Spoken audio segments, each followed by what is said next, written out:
Purchase कारण की ह्या आपल्या मराठी पॉडकास्टमध्ये आपलं सर्वांचं पुन्हा एकदा स्वागत. तर आपला आजचा एपिसोड हा एक खास विषयावर आहे, तो म्हणजे हेरिटेज टुरिझम.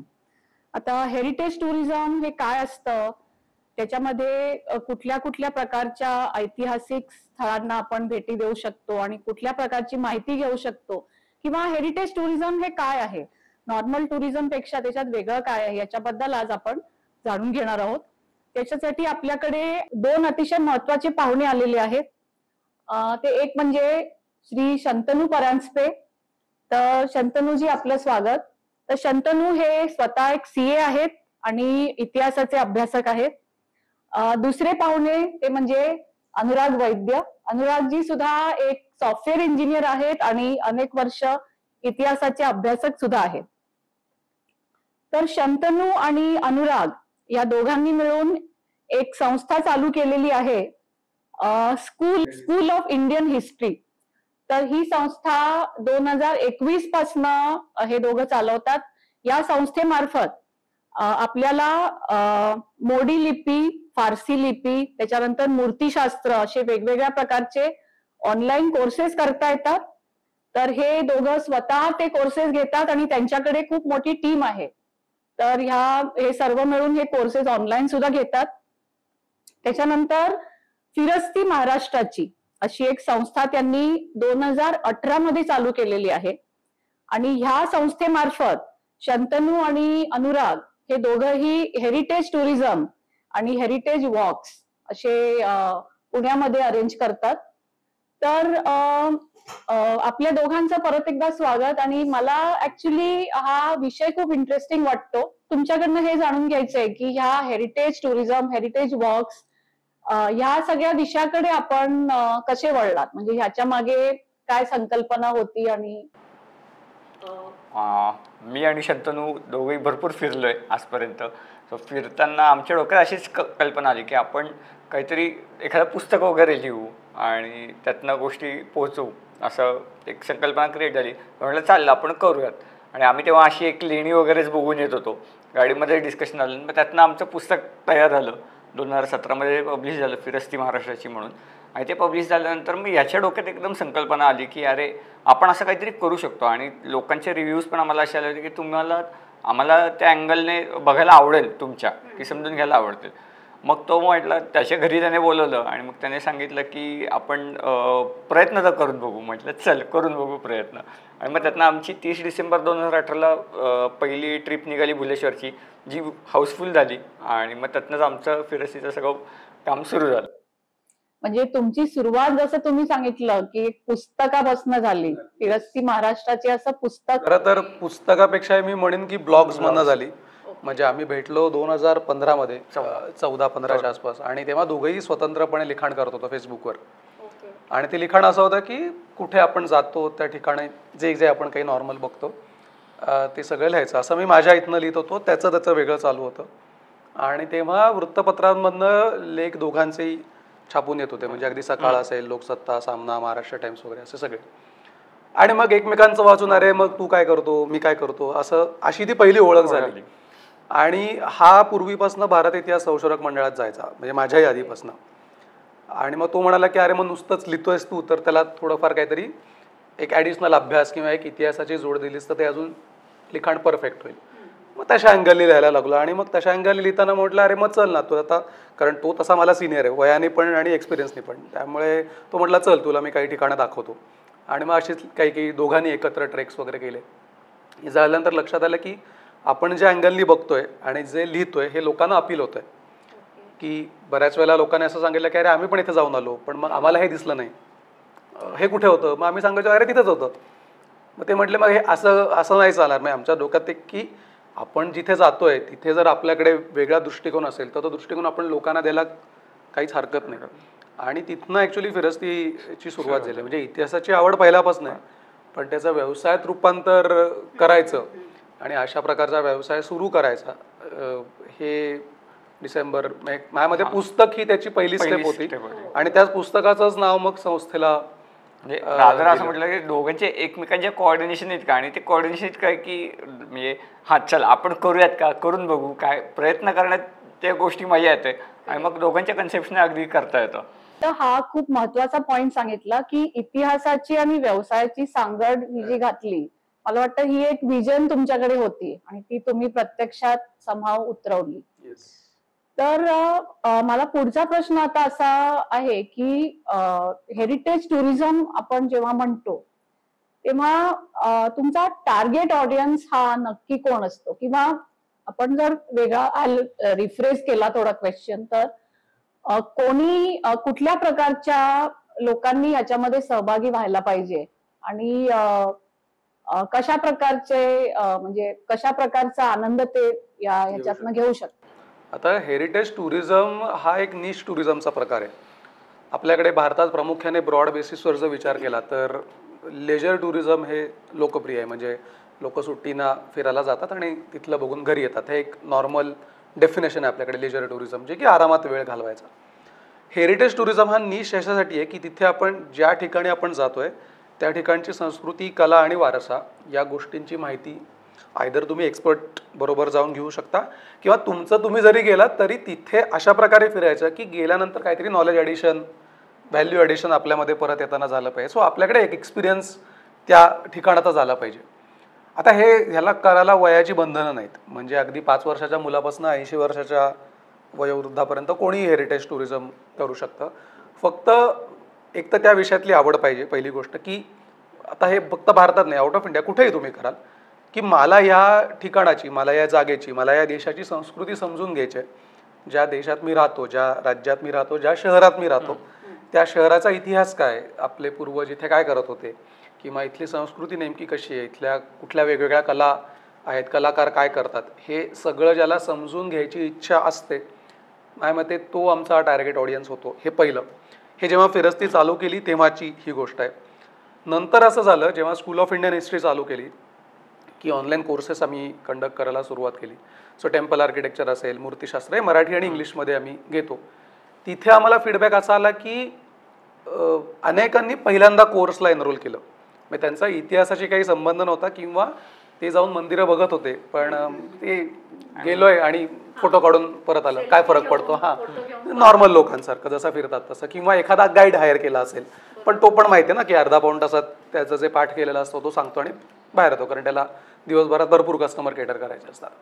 आणि मग अशा लोकांनी त्या कोर्सला एनरोल केलं. आणि जेव्हा तो 7 दिवसात आम्ही सगळा कॅनव्हास उलगडून दाखवला की अरे हे पण आहे, हे पण आहे, हे पण आहे, म्हणजे आम्ही काही एक्सपर्ट करून सोडत नाही, आम्ही जस्ट टच पॉईंट देतो आणि अवेअरनेस करतो की बाबा तुमच्या देशामध्ये काही 1000 मंदिर आहेत, पण 1000 मंदिरांमध्ये प्रत्येकजण काही सगळ्या गोष्टीत एक्सपर्ट नाही होऊ शकत. But at least you are aware, whether you are aware की आपल्याकडे एवढ्या सगळ्या गोष्टी आहेत. आणि मग हे सगळं झाल्यानंतर ते आम्हाला फीडबॅक असायला लागले की नाही आमचा दृष्टिकोन बदलला. नाव आता आम्ही जिथे जिथे बघायला जातो तिथे तिथे आम्ही पहिले हे विचार करतो की आम्हाला काय बघता येईल. म्हणजे फॅमिलीसोबत जरी गेलो तरी जवळचं एखादं मंदिर आहे का, आणि मग ते मंदिरात गेल्यावर मग आम्हाला सांगायला लागले की आम्ही आधी 10 मिनिटात बाहेर यायचो, नाऊ वी स्पेंड 2 hours, की तुम्ही सगळं क्लासमध्ये सांगितलं ते आम्हाला रिकॉल होतं. सो असं आमचा टार्गेट ऑडियन्स एक्सपांड पण झाला.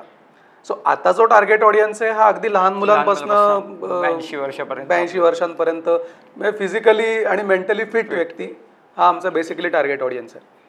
ओके. आता पुढचा माझा म्हणजे प्रश्न असा आहे की आपण जेव्हा एखाद्या जसं ट्रॅव्हल कंपनीज आहेत त्यांच्या बरोबर मे बी हम्पीची ट्रिप आपण जर केली, तर त्यांच्या बरोबर हम्पीची ट्रिप आणि तुमच्या बरोबर हम्पीची ट्रिप ह्याच्यामध्ये फरक काय असू शकतो आणि तुमच्या बरोबर ट्रिप करण्याचे मेजर टेकअवेज काय असू शकतात? तसं म्हटलं तर म्हणजे ते वेगळ्या पद्धतीने करतात. गेलं तरी एक एक्सपिरियन्स द्यायचा किंवा हे घ्यायचा किंवा तिथले गाईड घेऊन ते लोकांना दाखवतात, कारण त्यांच्याकडचा टाईम पण तसाच असतो. पण आमच्याकडे सिच्युएशन अशी की आम्ही जस्ट जातो त्याच फील्डवर आम्ही स्वतः उभे असतो. मी काय, शंतनू काय, अमोक काय, प्राजक्ता काय, अर्चना काय, ही सगळी गँग पूर्ण उभी असते फील्डवरती. आम्ही सकाळी 6 वाजल्यापासून जी सुरुवात करतो तर संध्याकाळी 6 पर्यंत आम्हीच बडबड करत असतो. सो तिथले काने कोपरे आता जाऊन माहिती आहेत की कुठल्या अँगलला काय दाखवायचं आहे, त्याच्या स्टोरीज काय आहेत, कुठल्या कथा कुठे दिसतात. वसंत पंचमीसारखे काही स्कल्पचर्स आहेत तिथे हम्पीमध्ये दिसतात विठ्ठल मंदिराच्या बाहेर, मग ते सांगता येतात. मग त्याच्याबद्दलच्या गोष्टी उलगडून दाखवल्या, शिल्प उलगडून दाखवलं की मग लोकांना तिथे टच करता येतं. बेलूर हळेबीडू सारख्या ठिकाणी जरी गेलं तरी तिथलेही स्कल्पचर्स बघून किंवा त्याच्या मागच्या गोष्टी दाखवून, की रावणानुग्रहाचा पॅनल असू दे तिथे किंवा वरावताराचे पॅनल्स असू दे, त्याच्यावरनं गोष्टी अगदी लोकांना समजायला मदत होते की तिथे टच देता येतो. सेम अबाउट वेरूळ, की आम्ही 3 दिवस वेरूळच दाखवत असतो जवळपास. हां, म्हणजे एकदा सुरू केलं की तेवढा वेळ जातो. सो सांगणारे आम्हीच आहोत, आम्ही तेवढंच, म्हणजे आम्ही असं करत नाही की तेच वाचले म्हणून सांगतो, आम्ही परत आल्यावरती रिवाईज करतो, अजून नवीन गोष्टी काय ॲडिशन करता येतील, नवीन शिल्प काय दिसलेली आहेत, ती शिल्प त्याच्यामध्ये ॲड करून मग ते कसं दाखवायचं याचा आमचा विचार चालतो. म्हणजे फरक एवढाच आहे की एके ठिकाणी कम्फर्ट आहे आणि इकडे कम्फर्ट प्लस नॉलेज आहे. म्हणजे आम्ही दोन्ही प्रकारच्या ट्रिप्स नेतो. एक असते की इंटेन्सिव्ह ट्रिप, म्हणजे ज्याला आता वेरूळ सारखी स्टडी ट्रिप आहे. आता वेरूळला काही कोणी लेजर टुरिझमसाठी जाणार नाहीत, ते तिथे जाणार आहेत, ते मंदिरं बघायलाच जाणार आहेत. सो आम्ही ते त्यांना सांगतो की आम्ही फक्त कैलास नाही दाखवणार, कारण ती एकच लेणी आहेत, पण वेरूळमध्ये 30-32 लेण्या आहेत. सो आम्ही मॅक्झिमम लेण्या तुमच्या कव्हर करू आणि त्याच्यासाठी आपल्याला एक ब्रीफ पिरियड तिथे द्यायला लागेल, जो साधारण 2 दिवसाचा असतो. अदरवाईज नॉर्मली टुरिस्ट 2 तासात कैलास बघतात आणि ते बाहेर येतात. त्यामुळे 2 प्रकार, एक तर इंटेन्सिव्ह टुरिझम, म्हणजे पूर्ण फोकस त्याच्यावरच आहे. आलेले कस्टमर्सना पण हे माहिती आहे की इथे आपण लेजरला नाही आलेलो, त्यामुळे सकाळी 6 वाजल्यापासून सगळं फिरून संध्याकाळी 6ला हॉटेलवर. त्याच्यामध्ये पूर्ण फील्ड ट्रिप किंवा स्टडी ट्रिप हाच त्याचा उद्देश. आणि दुसरा एक त्यातलाच व्हर्टिकल आहे ज्याच्यामध्ये की कम्फर्ट आणि नॉलेज, म्हणजे तुम्हाला अदर टुरिझम ज्या बाकी कंपनीज आहेत त्यांचा कम्फर्ट देतो की चला ब्रेकफास्ट नंतर आपण आरामात त्या ठिकाणी जाऊया, दुपारी एक छानपणे रेस्ट घेऊया. पण ॲट द सेम टाईम तिथे ज्या ठिकाणी आपण जाणार आहोत तिथे लोकल गाईड्सपेक्षा तुम्हाला आम्ही माहिती सांगू, ज्याच्यामध्ये आम्ही महाराष्ट्राशी तुम्हाला त्या ठिकाणांची कनेक्ट करून देऊ की हम्पीत जातो तेव्हा विजयनगर साम्राज्य आणि इथला इतिहास कसा आहे, किंवा एक कॉम्प्रिहेन्सिव्ह हिस्ट्री देऊ. म्हणजे फक्त एका 100 वर्षाचा इतिहास न सांगता 2000 वर्षांचा कॅनव्हास आमच्याकडे आहे. आणि हा कॅनव्हास तुमच्यासोबत 24 तास आहे. गाईड तुमच्यासोबत 2च तास तिथे माहिती सांगणार आहे, बट आम्ही तुमच्यासोबत हॉटेलवर पण आहोत, आम्ही ब्रेकफास्ट करताना पण आहोत, आम्ही जेवताना पण तुमच्याबरोबर आहोत. सो तिथे तुम्हाला काही शंका असल्या की तिथे, कारण बऱ्याच वेळेला काय होतं, अनेक वेळेला ठिकाणांना वेळ कमी मिळतो, कारण आपल्याकडे ऑब्लिगेशन्स असतात ना, 5 दिवसांची ट्रिप असते. पण मग रात्री हॉटेलला आल्यावर जेवण झाल्यावर वेळ मिळतो 1-2 तास, मग चला गप्पा मारूया. म्हणजे खूप इंटरेस्टिंग असणार की जाताना नंतर ऍक्च्युअली त्या वारसा स्थळावर त्याच्यानंतर सुद्धा काही डिस्कशन असेल. म्हणजे खरोखर ज्यांना इंटरेस्ट आहे त्यांच्यासाठी मला वाटतं ही एक पर्वणीच असेल. आणि ज्यांना इंटरेस्ट नाही त्यांचा इंटरेस्ट जनरेट करण्याची जबाबदारी. बरोबर. आणि अनुरागनी एक खूप महत्वाचा पॉइंट सांगितला की एखादी ट्रिप झाल्यानंतर सुद्धा तुम्ही तुमचं नॉलेज अपडेट करत राहता. म्हणजे जर एखादं नवीन शिल्प आढळलं त्याच्याबद्दल ह्या ट्रिप मध्ये नाही सांगितलंय तर you make it a point की त्याच्यावर अभ्यास करून पुढच्या वेळेला पुढच्या ग्रुपला नक्की ती माहिती मिळेल, कारण ते करणं गरजेचं आहे माझ्या मते. आणि आम्ही जर अपडेटेड राहिलो नाही तर, कारण ज्ञान प्रवाही राहिलं पाहिजे ना. So either I have to pass it to someone and they have to pass it to someone, and at the same time मी जर अपडेटेड राहिलो तर ते साचणार नाही, ते साचलं तर ते थांबतं. त्यामुळे आमचंही कंटिन्युअस वाचन, आणि मुळात आम्हाला त्यातली आवड आहे. म्हणजे आम्ही बाय बर्थ बिझनेसमन नाही होत. म्हणजे this started as a passion project which expanded into a business, but it's still a passion project for us. म्हणजे आम्ही हम्पीला 20-25 वेळा गेलो. म्हणजे एका पॉईंट नंतर कंटाळा येऊ शकतो ना, की कारण तेच सांगणार ना, म्हणजे एका पॉईंट नंतर नवीन काय त्याच्यात आणणार.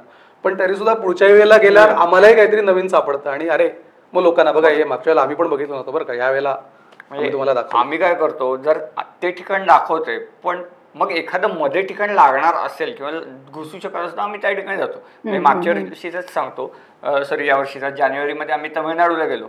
आमच्या ट्रिपमध्ये चिदंबरम अजिबात नव्हतं, डोक्यातही नव्हतं, काही नव्हतं. जसं आम्ही ह्याला पोहोचलो पॉंडिचेरीच्या जवळ आणि विल प्लॅन आउट, चल जाऊयात. लोक झोपली होती, लोकांना काही आयडिया नव्हती की असं करायचं. डायरेक्ट जाऊन चिदंबरमला गाडी थांबवली.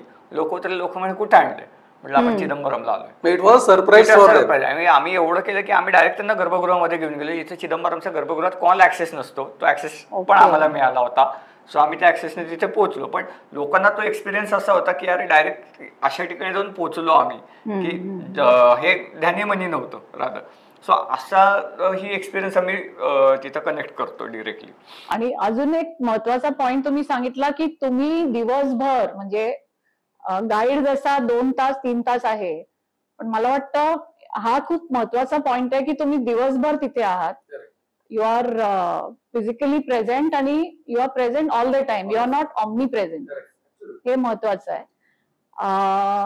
आता तुम्ही 2018 पासून तुमची ही हा जो प्रवास जो चालू झालेला आहे, तर अशी अनेक ठिकाणं तुम्ही आतापर्यंत कव्हर केलेली असतील. नवीन नवीन ठिकाणांचा तुम्ही करताच आहात, शोध लावतात. शोध म्हणण्यापेक्षा अपडेट करता आहात. तर आत्ताची तुमची हॉट डेस्टिनेशन अशी आपण जर विचारात घेतली तर कुठली सांगू शकता? आता सध्या रँक 1 ला हम्पीच आहे, की आम्ही इतके वेळा गेलोय की आणि हम्पीच्या ट्रिप्स भरतात पण पटकन. याचं कारण हम्पी बद्दल बराच अवेअरनेस मराठी लोकांमध्ये, एक मध्ये चित्रपट आला होता किंवा सोशल मीडियावर रील्स बघतात. आता आम्ही आमचे व्हिडिओ काही टाकत असतो, ते जातात मग तिथनं की अरे हे आम्हाला बघायचं तुमच्याबरोबर. तर मग हम्पी दर वर्षात माझ्यामध्ये आम्ही 3 ते 4 वेळा हम्पी करतो. बेलूर हळेबीडू तसंच केलं बऱ्यापैकी, कारण बेलूर हळेबीडू कोणी नेत नव्हतं. तर वी स्टार्टेड प्रमोटिंग. म्हणजे आमचं कसं आहे ना, आम्ही ट्रिप प्रमोट करण्यापेक्षा आम्ही ठिकाण प्रमोट करतो. की म्हणजे आमचं हे कंपल्शन नाही की आमच्याच सोबत फिरा, कारण आम्ही पण लिमिटेड लोकांनाच नेऊ शकतो. म्हणजे आमची पण एक कॅपॅसिटी आहे. पण आमचं म्हणणं असतं की तुम्ही ह्या ठिकाणी आवर्जून जा, की ही ठिकाण आहेत की हम्पी झालं किंवा आता बेलूर हळेबीडू, राणी की वाव, मोढेराला गुजरातला कंटिन्युअस ट्रिप्स आमच्या असतात, किंवा आता ओरिसा सुरू झाल्यात कंटिन्युअस ट्रिप्स, किंवा हिमाचलला ऑफबीट हिमाचल म्हणून एक आम्ही वर्षातनं 2-3 ट्रिप्स मे महिन्यात काढतो.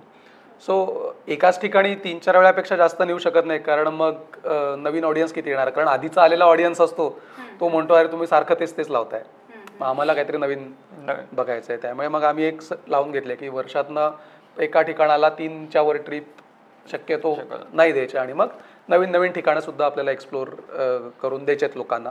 पण Hampi is a hot destination. Number 1 ला तरी हम्पीच आहे सध्या. मला वाटतं हा एक खूप महत्वाचा पॉइंट सांगितला की तुम्ही ते ठिकाण प्रमोट करताय, की आमच्या थ्रू या किंवा कोणाच्या थ्रूही जा, पण ते ठिकाण जरूर बघा, कारण त्या ठिकाणाचं जे महत्व आहे आणि जास्तीत जास्त लोकांनी ते पाहिलं पाहिजे. ह्याला जास्त. आणि आम्ही सुरुवातीपासून हेच करतोय. म्हणजे आम्ही कधीही आमच्या जाहिरातीत पण हे सांगितलं नाही की you are coming with Anurag Shantanu, you are going to Hampi and these are the characteristics, किंवा हे हायलाइट्स आहेत हम्पीचे, हे तुम्ही बघितले पाहिजेत. आमच्या टीममधनं कोणीही माणूस असेल तिथे, दॅट पर्सन इज आमच्या एवढाच तो एक्सपर्ट आहे. तुम्हाला अमुक माहिती आहे, प्राजक्ता, म्हणजे ते कदाचित आमच्यापेक्षा जास्त माहिती सांगतात. म्हणजे सगळी टीम इक्वली क्वालिफाईड आहे. आणि क्वालिफाईड म्हणण्यापेक्षा आता माझं पर्सनली हिस्ट्रीतलं क्वालिफिकेशन नाहीये. आमच्या टीम मध्ये सहभागी व्हायला qualification is passion. Whether you are passionate about that particular subject or not is the only qualification.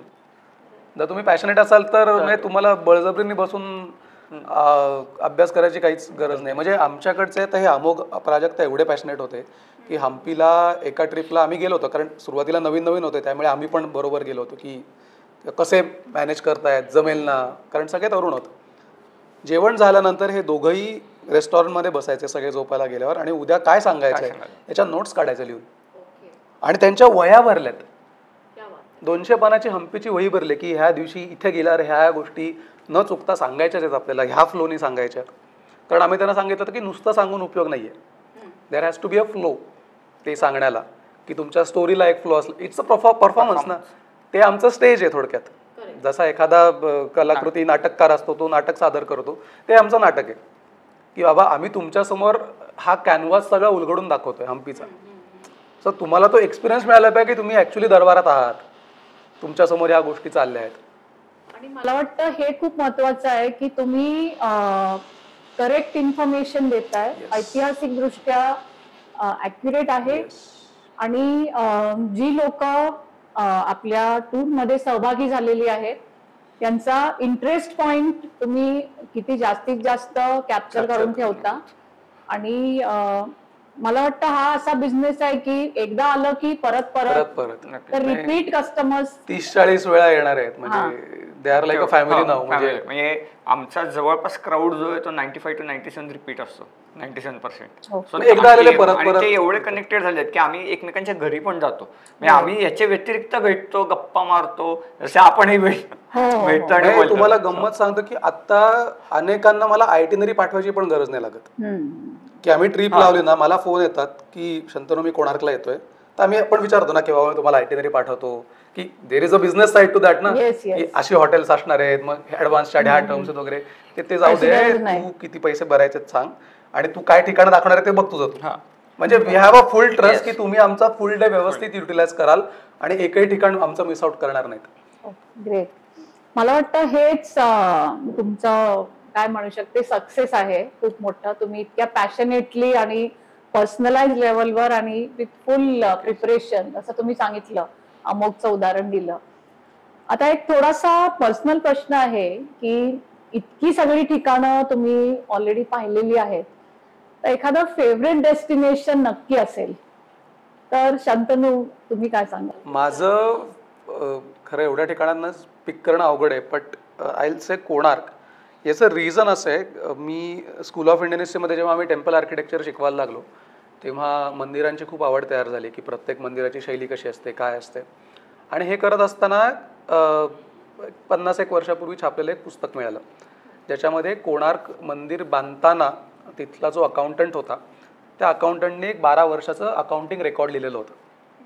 की मी तो खर्च लिहितोय, मी त्याच्या दृष्टीने हे काही फार महत्वाची गोष्ट नाही, तो day to day expenses note down करत चाललाय. की मला दगड मिळाले, काय 1 लाख दगड आले, मी एवढे पैसे दिले, तो असं करत चाललाय. मला इंटरेस्टिंग का वाटलं 2 गोष्टीतनं. एक तर ते अकाउंटिंग रेकॉर्ड आहे, so being a chartered accountant मला त्याच्यात फार इंटरेस्ट आहे की अरे हे 800 वर्षांपूर्वीचं पण एवढं परफेक्ट अकाउंटिंग ठेवलंय, त्यांनी इन्व्हेंटरी टेक घेतलाय, सो तिथे ऑडिटरचा शिक्का वगैरे. So that is something interesting from my professional angle की ॲज अ प्रॅक्टिसिंग CA. पण दुसरा अँगल हिस्टॉरिकल पण होता, कारण आत्तापर्यंत मंदिर कसं बांधलं गेलं, कारण आत्तापर्यंत आम्ही पण ऐकत आलो की नाही 250-300 वर्ष लागली असतील, काही अनेक पिढ्या खपल्या असतील मंदिरं बांधायला, पण कोणार्क जे भारतातलं सगळ्यात उंच मंदिर आहे ते 12 वर्षातच कम्प्लीट झालंय. सो हे अकाउंटिंग रेकॉर्डमधनं कळलं. सो एक हिस्टॉरिकल अँगलने पण मला वाटलं की अरे नाही this book has to be studied, this manuscript has to be studied from a different angle, not from an accounting angle, but मंदिर बांधताना काय काय पद्धती किंवा काय काय टूल्स वापरले गेले हे सगळं त्यातनं कळतं. ती इन्फॉर्मेशन एक्स्ट्रॅक्ट करायला लागते. आणि पहिल्यांदा जेव्हा कोणार्कला गेलो तेव्हा माझ्या पुढे मॅन्युस्क्रिप्ट नव्हती, त्यामुळे लोकांनाही सांगताना थोडीशी माहिती माझी अर्धवट सांगितली गेली, कारण ते फक्त आर्किटेक्चर सांगितलं. नेक्स्ट टाइमला जेव्हा हे मिळालं तेव्हा मला कोणार्क सांगायला अजून मजा आली, कारण मला ते व्हिज्युअलाइज होत होतं की अरे ही कोणार्कची चाकं आहेत ना, ही कोरायला किती दिवस लागले, हे कोरण्यासाठी किती पैसे दिले आणि हे कसे कोरत होते. सो आता जेव्हा मी कोणार्कला जातो तेव्हा मला सगळ्या गोष्टी व्हिज्युअलाइज होतात, कारण ती मॅन्युस्क्रिप्ट वाचताना मी ॲज अ अकाउंटंट मी आहे की एवढे दगड मी आणतोय, त्याला मी एवढे पैसे देतोय, आता राजा येणार आहे, मग काय गडबड चालली असेल तिकडे, लोक कसे राहत असतील, किंवा 700 लोक एकाच वेळेला मूर्ती कशा कोरत असतील वगैरे वगैरे, या सगळ्या गोष्टी मला व्हिज्युअलाइज झाल्या. आणि मग तिथे मंदिरात गेल्यावर मी ते अप्लाय करतो.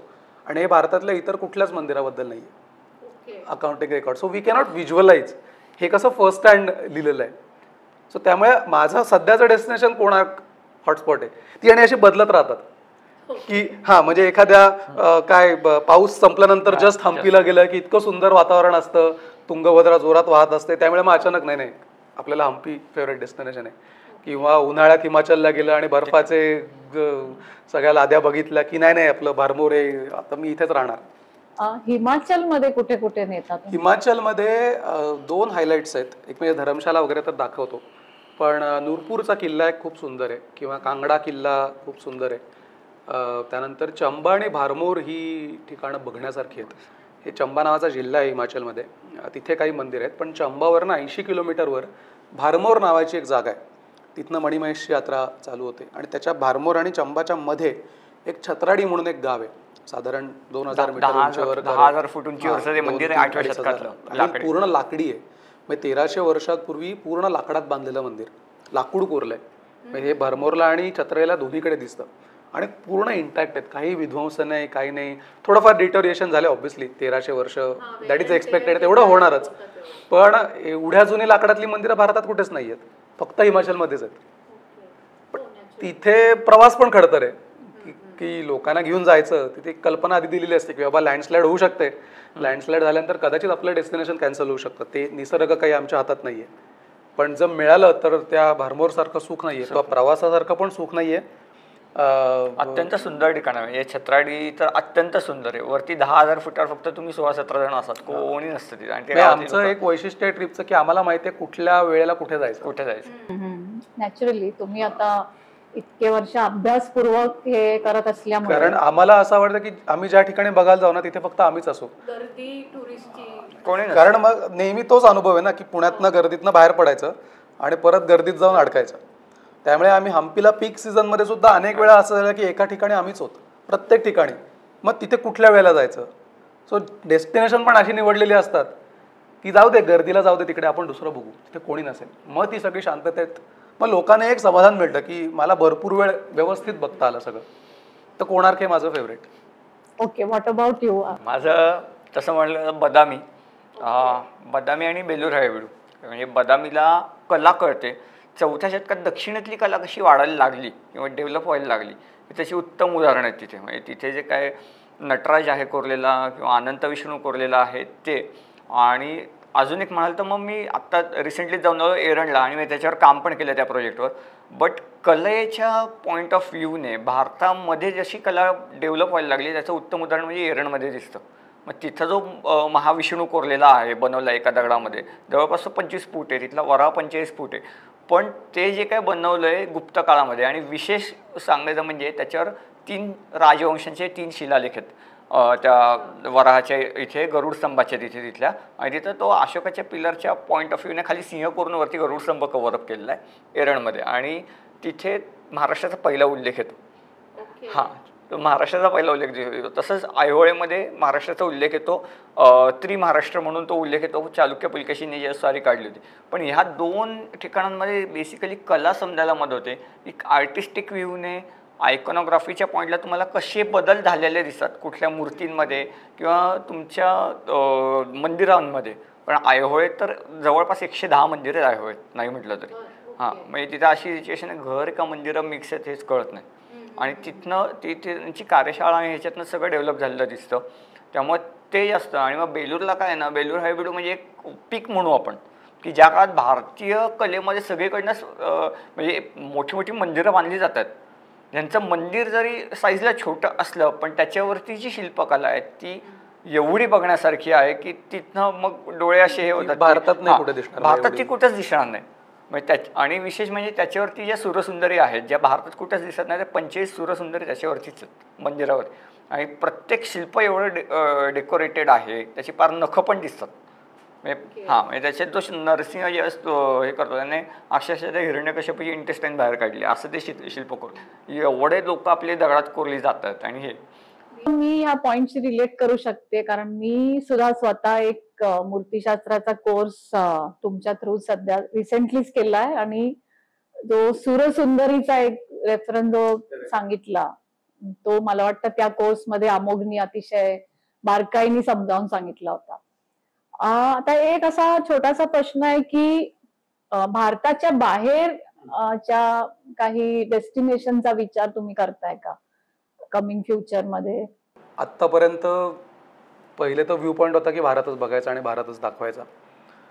नंतर म्हणजे हा हिस्टॉरिकल पॉईंट नाही की देशाविषयीचं प्रेम वगैरे वगैरे. नंतर दुसरा विचार बिझनेस पॉईंट ऑफ व्ह्यूचा की नाही बाहेर प्रॉफिट जास्त आहे, बड ऑब्वियस. पण प्रॉफिटपेक्षा पण नंतर आम्हाला जेव्हा आम्ही तमिळनाडूमध्ये जास्त गेलो तेव्हा आम्हाला खूप सिमिलॅरिटीज दिसायला लागल्या कंबोडिया आणि द्रविड शैलीमध्ये. आणि बरं सगळे चोलांचेच लोक तिथे जाऊन राज्य करून मंदिरं बांधलेली आहेत. त्यामुळे म्हटलं की हे कलेच्या दृष्टिकोनातनं आपल्याला भारताशी खूप छान जोडता येईल. किंवा इजिप्त हा देश देखील जर आपण बघितला तर तिथल्या ज्या देवता आहेत त्या आणि भारतातल्या देवता जुन्या, तर ह्या पण खूप कोरिलेशन दाखवता येईल. त्यामुळे सध्या इमिजिएट प्लॅन तरी कंबोडियाचा आहे, ज्याच्यामध्ये भारताला आणि श्रीलंका दाखवता येईल. श्रीलंका अगेन श्रीलंका आहे कारण श्रीलंका आणि भारत जवळपास जवळ. आता तो देश वेगळा आहे म्हणून, पण अदरवाईज इट्स पण खूप जवळचे संबंध आहेत भारताचे आणि श्रीलंकेचे वेगवेगळे ऐतिहासिक अँगल. हा मेन हे होतं रामायणापासून सगळे कनेक्ट होतात. तो म्हणजे 47 नंतर तो वेगळा झाला, याच्या पलीकडे अदरवाईज तो एकच हां, त्यामुळे ते तर आहे. इंडोनेशिया एक छान आहे, ब्रह्मानंद मंदिर. बाली हे खूप सुंदर आहे. ॲक्च्युली काय आहे, साऊथ ईस्ट एशिया जो सगळा आहे ना, म्हणजे अगदी तुम्ही म्यानमारपासनं तर तुम्ही खाली फिलिपिन्सपासनं कंबोडिया किंवा व्हिएतनाम वगैरे सगळं बघितलं, या प्रत्येक देशामध्ये हिंदू संस्कृती पण आहे आणि बौद्ध संस्कृती पण आहे. आणि या दोन्ही संस्कृती भारतातनंच ओरिजिनेट होऊन तिकडे गेलेल्या आहेत. म्हणजे आज जरी भौगोलिक पातळीवर देश वेगळे असले, बाउंड्रीजमध्ये असल्या, तरी कल्चरली बाउंड्रीज पूर्वी नव्हत्या. तिथे कंबोडिया मंदिर बांधणारा हिंदूच राजा होता, ते विष्णू मंदिरच बांधलेलं आहे. सो कल्चरली सगळे एकच आहेत पूर्वीपासनं. त्यामुळे भारताला साऊथ ईस्ट एशिया हे खूप नॅचरल कनेक्ट होतं टुरिझमसाठी सुद्धा. त्यामुळे इमिजिएट डेस्टिनेशन कंबोडिया आहे, कंबोडिया किंवा south east Asian countries specifically म्हणेन, कुठलाही एक देश न घेता. आणि नंतर इजिप्त आहे, कारण इजिप्तमध्ये इतकं सुंदर बघण्यासारखं आहे. म्हणजे ममीज सोडल्या तरी तिथली जी पेंटिंग्ज आहेत त्यांची, कारण त्यांच्या इथे मंदिर संस्कृती होती, ती नंतर पुढे रास पावली, तो भाग वेगळा, पण त्यांच्याकडेही मंदिर संस्कृती होती. त्यामुळे तिथेही पूजा व्यवस्थित सगळ्या गोष्टी केल्या जायच्या. त्यामुळे ही 4 इमिजिएट डेस्टिनेशन्स आहेत की श्रीलंका, इजिप्त आणि साऊथ ईस्ट एशिया. भारताबाहेर जर आणि बरं from affordability point of view सुद्धा हे देश अफोर्डेबल आहेत फिरण्यासाठी सुद्धा. म्हणजे विमानाची तिकीटं किंवा तिथे जेवण खाण, हॉटेल्सचा खर्च, कारण शेवटी तोही भाग बघायला लागतो की आपण एखादं दाखवतोय की there is a certain budget allotted ना लोकांनी पण वर्षभरातलं. कारण युरोप दाखवण्यासारखं खूप आहे, माचू पिचू दाखवण्यासारखं भरपूर आहे, पण ट्रॅव्हल कॉस्ट जर बघितली तर मग वर्षातनं एखाद्या किंवा 2-4 वर्षातनं एखादी, म्हणजे आम्हाला फार आवडेल की ग्रीस आणि रोम दाखवायला, की रोमन एम्पायर दाखवू, कारण तेही सुरुवातीपासून कनेक्टेड आहे. तिथेही आपल्याला मूर्तीपूजा दिसते, पण तिथे कॉस्ट ऑफ लिव्हिंग इतकी जास्त आहे की बरं आमचा कस्टमर काय असा हाय एंड कस्टमर आहे अशातला प्रकार नाही आहे. म्हणजे आम्हाला काही फक्त समाजातल्या सिलेक्टिव्ह लोकांनाच दाखवायचं आहे इथे असंही नाही. So we want to make it affordable to most of the public, की इथे बाबा तुमचंही बजेट सांभाळा, आम्हालाही छान प्रॉफिट होईल असं. आणि मेन कसं आहे की अवेअरनेस क्रिएट होतो. सगळ्यात महत्त्वाचं ते की तुम्ही बघताय तर तुम्ही हा अँगल घेऊन बघा किंवा या गोष्टी समजून घ्या. एकदा ते समजलं की एक माणूस तर 10 लोकांना सांगतो, ते 10 लोकांपर्यंत 100पर्यंत पोहोच. सो हा जास्त महत्त्व आहे. भले मग इथे आम्ही नसलो तरी ते 2 लोकांना सांगू तरी शकतात की आम्ही जे सांगितले तोडकं मोडकं का होईना, की त्यातनं ते ॲटलिस्ट मंदिर वाचायला किंवा ती साईट लोकांपर्यंत पोहोचायला मदत होतं. म्हणजे प्रायमरी थिंग इज अवेअरनेस. म्हणून आम्ही ॲक्च्युली आत्तापर्यंत 2018पासून आम्ही हेरिटेज वॉकपासून सुरुवात केली आणि तेव्हा आम्ही पैसे लावून हेरिटेज वॉक व्यवस्थित घ्यायचो, जे काही 200-300 रुपये फी असेल. यावर्षीपासून आम्ही ठरवलं की नाही हा विषय म्हणजे पैसे लावून घेण्यापेक्षा पुणे स्पेसिफिकली, आता मी पुण्यातला नाही, हा पुण्यातला आहे, पण आम्ही पुण्यावर दोघांनी खूप काम केलं आहे. म्हणजे सगळंच काम लोकांपर्यंत अजून आलेलं नाही आहे, पण आमच्याकडे एवढे जमा केलेले सगळे रेफरन्सेस आहेत. तर मी म्हटलं हे कुठेतरी मास पब्लिकपर्यंत पोचायला पाहिजे, कारण पुण्यामध्ये खूप पुण्याबाहेरची लोकं येऊन स्थायिक झालेली आहेत आणि ती मेन सिटी एरियात राहत नाहीत, पण कुठेतरी आउटस्कर्ट्समध्ये राहतात आणि त्यांना जाणून घ्यायचं असतं की काय शनिवारवाडा, इथली मंदिरं, पेठांचा इतिहास काय वगैरे. सो आम्ही दोघांनी ठरवलं की सगळे पुण्यातले वॉक फ्री करायचे, 1 रुपया चार्ज घ्यायचा नाही आणि पैसे घ्यायचे नाहीत म्हणून कमी माहिती सांगायची असंही नाही.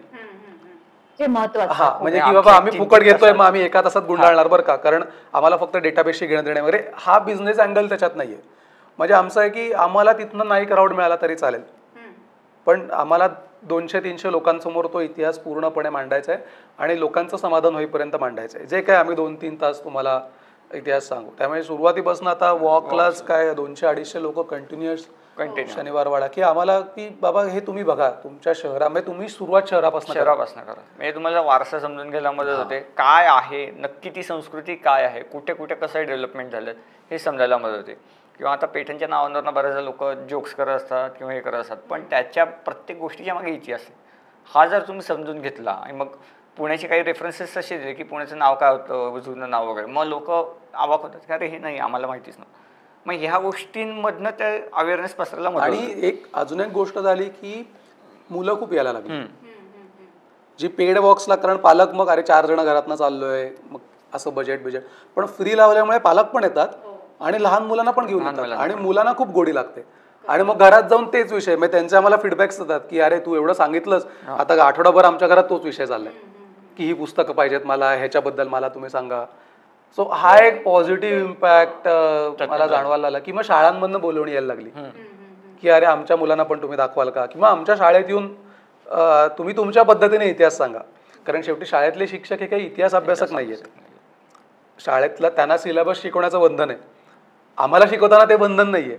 आम्ही काही तुमचा सिलेबस पूर्ण करायला नाही आलेलो, आम्ही मुलांमध्ये आवड करायला आलेलो. त्यामुळे आम्ही शाळांमधनं अनेक लेक्चर्स दिली की मुलांना सांगायचं ते पुस्तक ठेवा बाजूला, खरा इतिहास. शाळा मोठे मोठे कॉलेज अप्रोच करतात, मग तिथे आमचे लेक्चर्स होतात, त्यातनं ऍटलिस्ट तो कनेक्ट होतो आणि मग जे पोहोचवायचं ते बरोबर पोहोचवलं जातं. मी गेल्या महिन्यामध्ये 6 महिन्यात एक 3-4 हजार लोक आले असतील सगळे बॉक्स, सगळे बॉक्स मी 4च ठिकाणं तरी, म्हणजे पाताळेश्वर, कसबा, बाकीचे करायचे. आमच्याकडे अशी 52 ठिकाणं आहेत पुण्यातली फक्त. म्हणजे मी म्हणजे आज शनिवार वाडा घेतला तर पुढच्या वर्षी मी रिपीट करेन तो, एवढी ठिकाणं आहेत आमच्याकडे. 52 आठवड्यांमधली एक पण आता आम्ही 4च लॉन्च केलेत की बाबा आम्हाला पण प्रत्येक वेगळ्या ठिकाणी घेऊन झेपलं पाहिजे, सो एकदाच एक रिपीट करू असं. तर मी स्वतः तुमच्या बरोबर शनिवार वाडा वॉक हा 3दा केलेला आहे, पाताळेश्वर 2दा केलेला आहे, कसबापेठ 2दा केलेला आहे.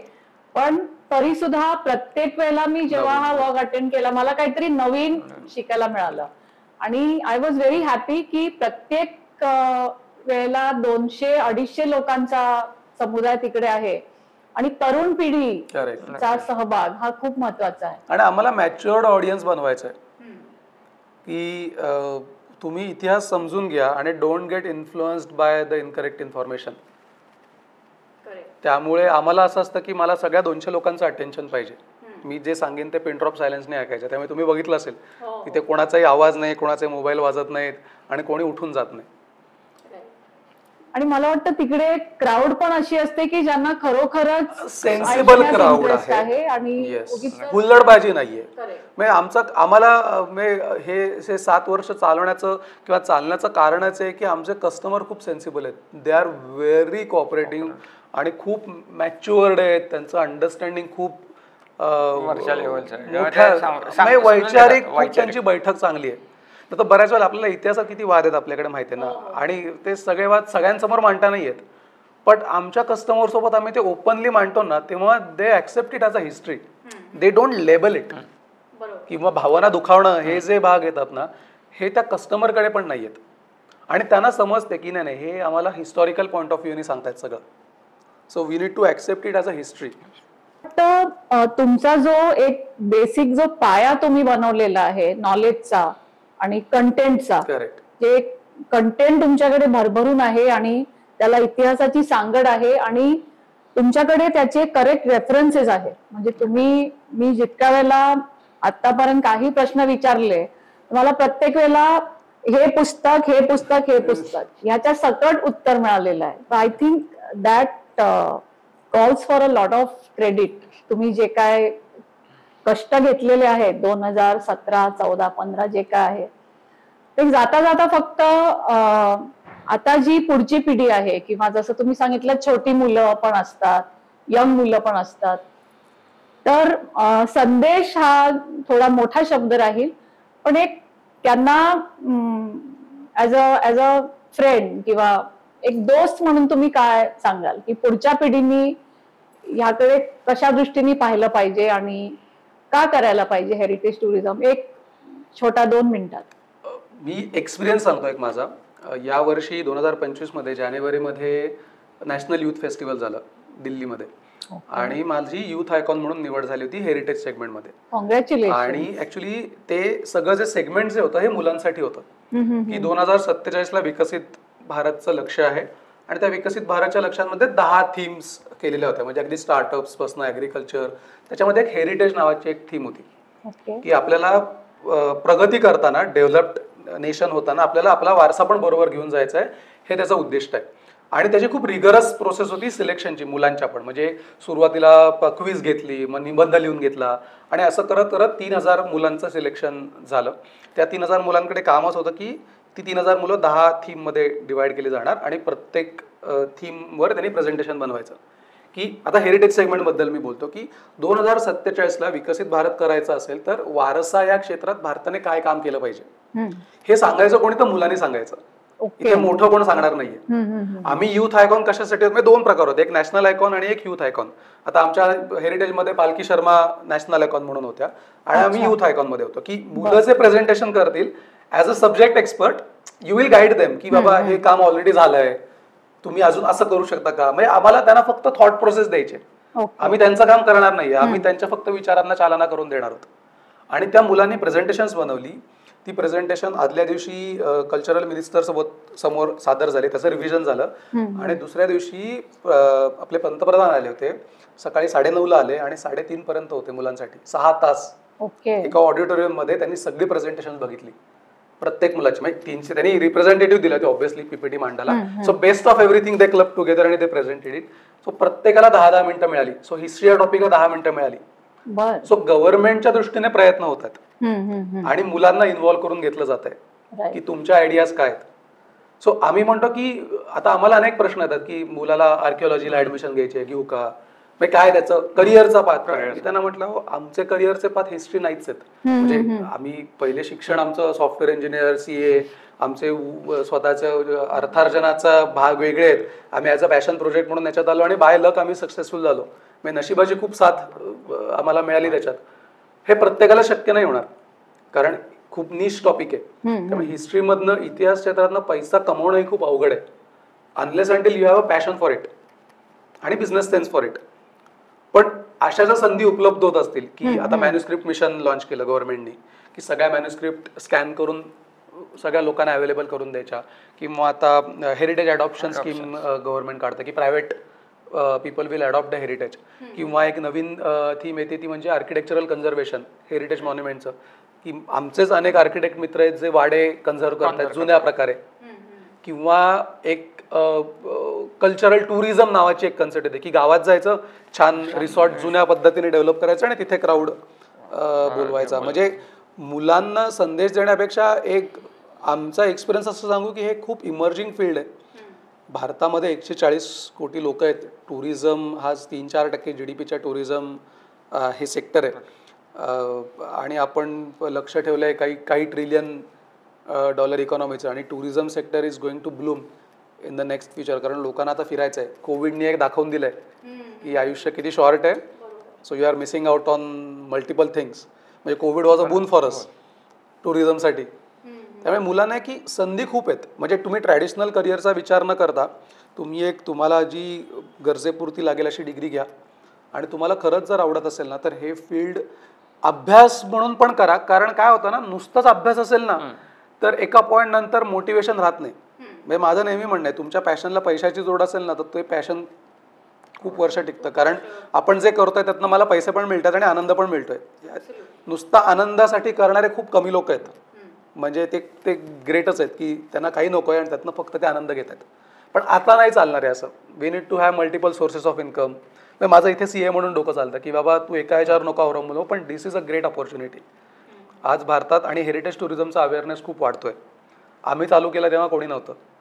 आमच्या नंतर अनेक संस्था आल्या. पुण्यामध्ये तुम्हीच मी गेले 5-7 वर्ष जे बघतेय मला आम्ही खूप ऍक्टिव्ह होत आणि आता जे ऍक्टिव्ह आहेत त्याच्यात आम्ही पहिले होतो असं म्हणेल की आता जे ऍक्टिव्हली दर महिन्याला अरेंज करतात हेरिटेज ट्रिप्स. आणि एक गोष्ट मला खूप प्रकर्षाने सांगावीशी वाटते की मी जितके वर्ष तुम्हाला ओळखतेय एक गोष्ट मला भावली आहे किंवा खूप स्टँड आउट झाली आहे ती म्हणजे तुमची कन्सिस्टन्सी. म्हणजे मी तुमच्या बरोबर सोशल मीडियावर पण आहे, असे खूप लोक असतील, पण मला वाटतं असा एकही दिवस नाहीये की काहीतरी एक नवीन पोस्ट किंवा काही नवीन माहिती टाकलेली नसेल. आणि कन्सिस्टन्सी इज द की असं मला वाटतं, जे तुम्ही व्यवस्थित सांभाळलेलं आहे. आणि ऑफकोर्स तुम्ही जसं सांगितलं नवीन नवीन डेस्टिनेशन शोधताच आहात. प्रत्येक वेळेला काय नवीन माहिती देता येईल ही जी एक धडपड आहे, ही जी एक भूक आहे आणि नवीन नवीन नॉलेज मिळवून ते लोकांपर्यंत पोचवायचं हा जो एक प्रामाणिक प्रयत्न आहे तो तुम्हाला इथपर्यंत घेऊन आलेला आहे. आणि I think wish you all the best. याच्या पुढेही अशीच तुमचं हे जे फिरस्ती महाराष्ट्राची ही उत्तरोत्तर तुम्हाला जास्तीत जास्त लोकांपर्यंत हे पोचू दे आणि एक असं म्हणू शकतो एक चळवळ तुम्ही चालू केलेली आहे ती जास्तीत जास्त लोकांपर्यंत पोचण्याची गरज आहे. तर तुम्हाला आमच्या चॅनल तर्फे अनेक अनेक शुभेच्छा आणि आमच्या चॅनलवर आल्याबद्दल सुद्धा खूप खूप धन्यवाद.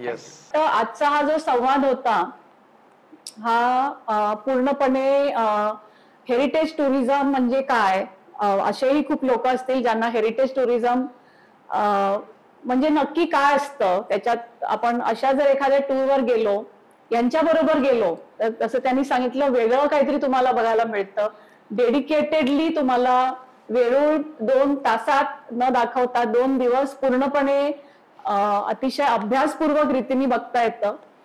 तर मला वाटतं जास्तीत जास्त लोकांनी याचा अनुभव घेतला पाहिजे आणि या चळवळीमध्ये जास्तीत जास्त लोकांनी सहभागी व्हायला पाहिजे, कारण ही काळाची गरज आहे आणि पुढच्या पिढीला हे ज्ञान मिळणं अतिशय महत्वाचं आहे. भारत हा अतिशय समृद्ध देश आहे, वेगवेगळ्या डायनॅस्टीज इथे होऊन गेलेल्या आहेत आणि प्रत्येक डायनॅस्टीनी, प्रत्येक राजघराण्यांनी आपल्या देशाला समृद्ध केलेलं आहे. आजचा एपिसोड आवडला असेल तर कमेंट बॉक्समध्ये जरूर लिहा आणि चॅनलला सबस्क्राईब करायला मात्र विसरू नका. धन्यवाद.